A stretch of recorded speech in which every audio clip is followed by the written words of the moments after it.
Hello, I am Abhishek. The question is Statement A. The market mechanism gives undue weight to the desires of the rich. B. Central planning creates the opportunity to direct resources to the society's most pressing needs without the distractions of conspicuous consumption. C. As a result, a market economy may produce lots of frivolous goods while neglecting greater social needs. D.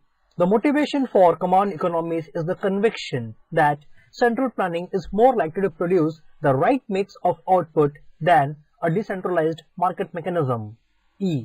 Although the goals of central planning may be worthy, their implementation is fraught with difficulty. Solution. The first link that we obtain in this question is AC. A mentions that the market mechanism gives undue weight to the desires of the rich, and C mentions the consequence of this process.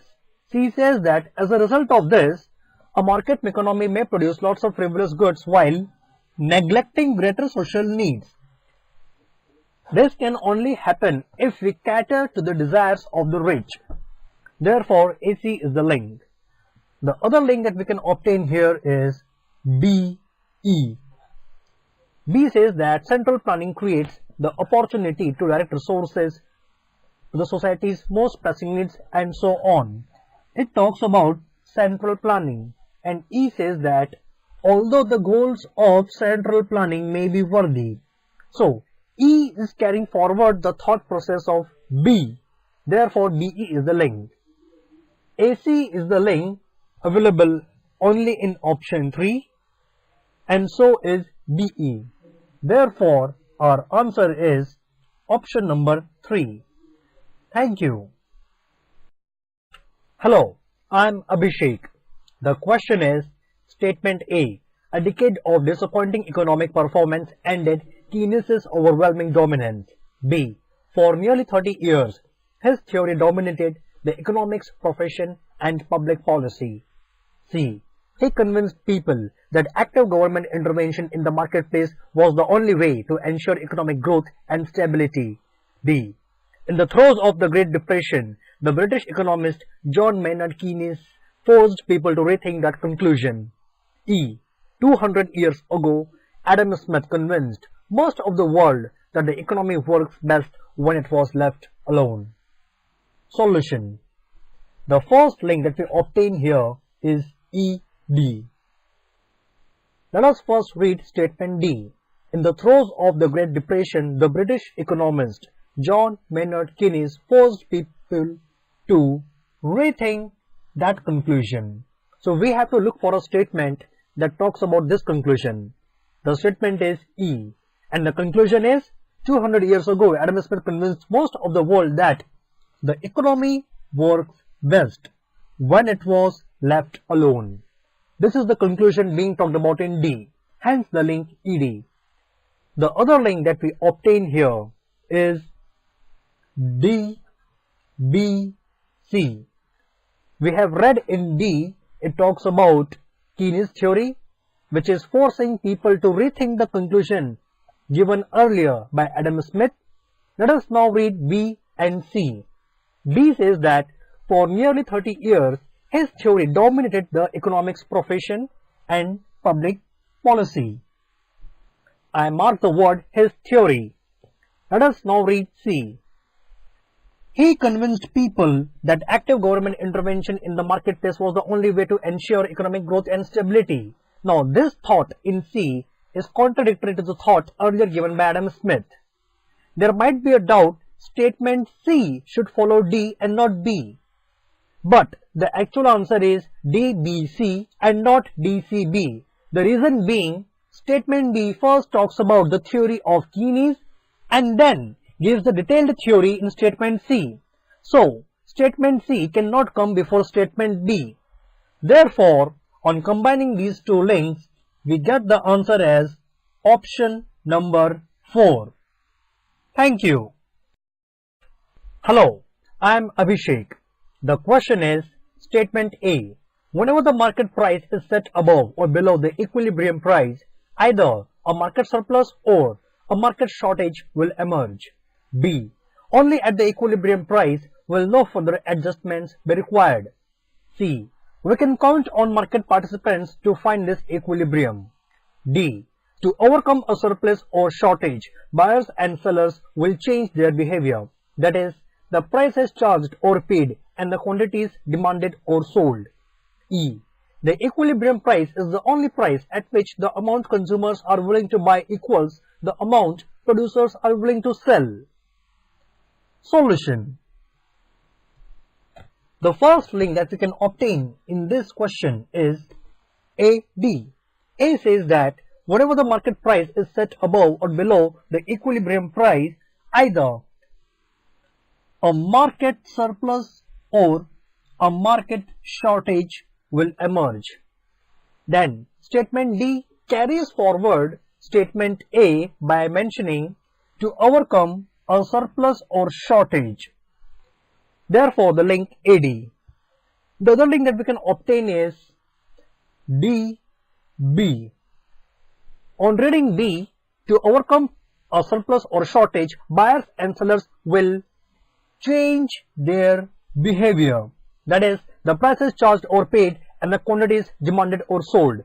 B says that only at the equilibrium price will no further adjustments be required. These adjustments being talked about in statement B refers to the changing of the behavior mentioned in statement D. On combining these two links, we get A, D, B as the appropriate link, which is available only in option number 2. Hence, that is our answer. Thank you. Hello, I'm Gurukul. The question is A. If the market fails to reflect our notions of equity, government intervention may be needed to redistribute income. B. Beyond the question of what to produce, we are also concerned about for whom the output is to be produced. C.